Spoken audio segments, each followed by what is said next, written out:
They don't want you to know this, not because it's radical, but because it's proven. Most of us are taught that real power lives somewhere else, in governments, in markets, in institutions too big to touch, and protests. We're told they're just symbolic, emotional, temporary. But history says otherwise. When people move together deliberately, persistently, they don't just make noise. They change countries. They reshape economies. They force systems to adapt.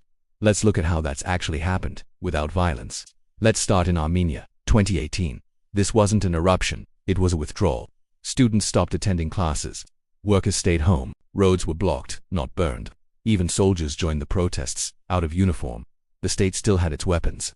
It just didn't have compliance anymore. After just 11 days, the prime minister resigned. No civil war, no chaos, just millions of small refusals aligning at once.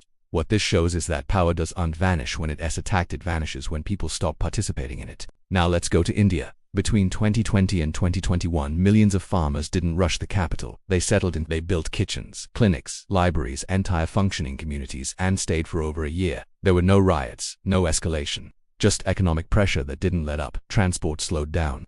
Supply chains were strained. The political cost mounted. And eventually, the laws they were protesting were repealed.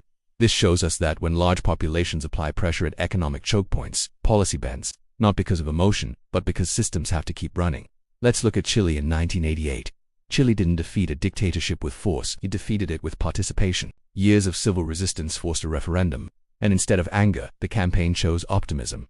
Music, humor, hope. People showed up in massive numbers. Pinochet lost the vote. The regime ended. What this teaches us is that when people believe their collective action actually matters, even the most entrenched systems can crack. Then there's Poland in the 1980s. The Solidarity movement wasn't just a protest, it was an alternative. Workers organized across industries. Their strikes were coordinated, disciplined, and strategic. They didn't try to destroy the state. They simply made it irrelevant. Eventually, the government had no other choice but to negotiate. Free elections followed. One-party rule came to an end. This proves that when the masses organize horizontally, they can outgrow centralized power. And finally, South Africa. Apartheid didn't collapse in a battle.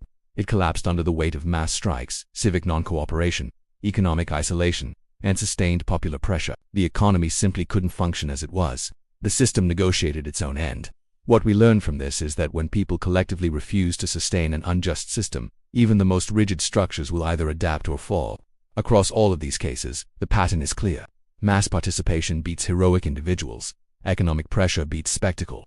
Persistence beats outrage. And legitimacy collapses long before authority does. Nonviolence isn't passive, it's coordinated, it's disciplined. And when millions of people act together, countries change, markets shift, policies reverse. That's the real power of the masses, and that's what they don't want you to know. If this reframed how you think about power, stick around. Because history isn't just about rulers, it's about what happens when ordinary people move together. Thanks for watching.